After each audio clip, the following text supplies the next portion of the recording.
Hi, Hello, Jose. How Rachel. are How you you? doing? I'm Good, doing good, good. good. Happy to be Uh, here. so to start, I'm a huge space nerd, but like I know my own limitations. Like I have an astronaut tattoo. Like I love space. I could never go to space. I know I would freak out. But to see you kind of in this movie, like with Michael Pena playing you, to see it progress into like this inspirational story of someone who just like had a dream and went for it is so cool. And so for you, like getting to see that come to life, what was the most nerve-wracking part of watching your life from like childhood onto this impressive feat all come to life in one movie? Well, I think the to me as I watched it is it's always reliving the blast off because that's the Mm-hmm. most dynamic part of your training as an astronaut. It's when you really get on a rocket, no kidding, you blast off into space and Mm-hmm. you go from 0 to 17,500 miles an hour in 8.5 minutes.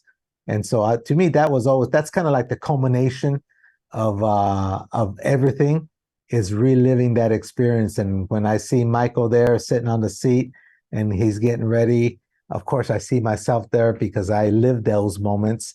And I said, yeah, I remember how I felt at that point. And so yeah, it's pretty interesting.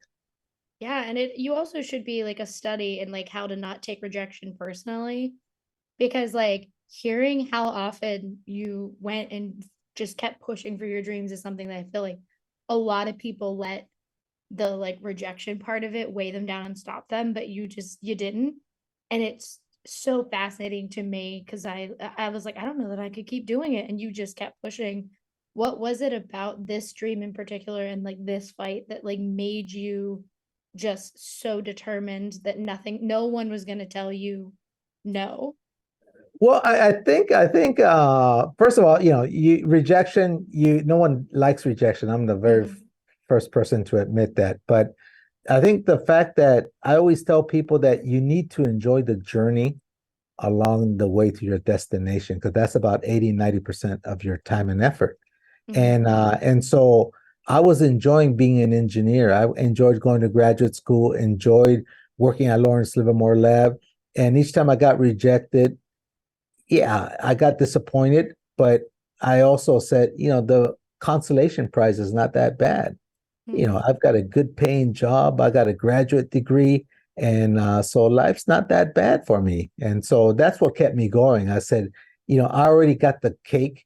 Getting selected is just the cherry on top. And if I get the cherry, that's great. If I don't, well, I still got the cake. That is true. And it is also like that the whole sequence when you're like when Jose is training in the movie made me realize there's so much more to being like to applying to the space program than I ever thought. Oh Like the yeah. pool part was fascinating to me because I was like, I never thought like, oh well, it is like that would be the weight on you is like being underwater. What for you was when you were applying and going through this and having to train was the thing that you just didn't think you would have to do that you had to in order to apply in the first place? Well, I think first of all, you're right. You think after you get there that the tough work is over, and Mm-hmm. then you realize it's barely beginning. Because and be careful what you wish for. Is I always tell that in my motivational talks, Yeah. because you may get it, and then you're going to find yourself in a heap of trouble if you're not willing to accept and take on that responsibility. But I'll tell you, I'm an engineer by trade, and I like to analyze things. So when you Mm-hmm. flip a switch or you do something, you like to trace it down to the systems and how it affects other systems and all that. And when you're doing a launch sequence for simulation and they fail something, you don't have time to do those tracings because Mm-hmm. time is of the essence. And the biggest hurdle for me is stop being analytical and be more operational. In other words, go ahead and flip the switches, and then you could talk about it later on as to if that's the right thing you did or not. And so understanding the systems and knowing what to do during a failure, I thought that was the biggest challenge for me. Yeah, it was so cool to kind of see all of that because we always see, in movies in particular, just like the takeoff and like, look, they're in space, but you don't see everything it takes to kind of get to space, Exactly. which is what I'm more interested in anyway. Yeah. But the heart for me of this movie does come, and I don't know if it's a true story or if it's just something they added for the heart, is when the Jose's teacher in the movie comes to see him, and it was the same teacher who like he kind of lied to his parents about in the scene where he's like, "Oh, I can get away with some stuff because they think she's saying it." But it was that a true story? And if That is so, a true like story. That is what a for true story. you, like for you, how was that kind of having that teacher? Because like I think we all kind of have a teacher that we know believed in us and like Yeah, that kind well, of pushed us.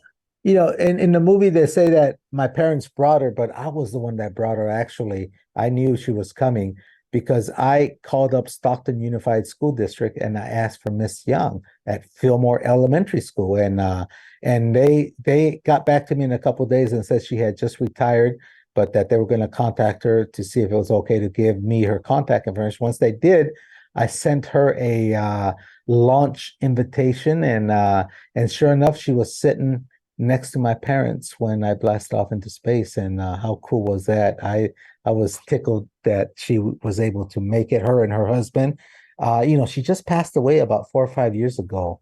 But yeah, we lost her. But I was just so glad that she lived to see what effect she had on a family. Just Mhm. taking 30 minutes out of her life to come to our house and convincing my parents that we needed to stay in one place. And it's changed the whole trajectory of a family. And so that was so awesome. Yeah, and it's so fun. Like fun's maybe the wrong word, but it's like so sweet to see that in a movie, like and have that be true that like a teacher did that much because I, like I said, I think so many of us have that. But thank you so much for your time she today. I love the froze. yeah. Oh no. Oh, there you go now. There you Okay. go. Okay. I was rapping. Unfroze. But thank you so much for your time today. I really appreciate it. And I can't wait for people to get to see the movie. I think it's such an inspiration and I loved it a lot. Oh, thank you very much. Appreciate it. Thank you for Thank the you. interview. Bye bye. Thank you. Have a great one. Bye bye.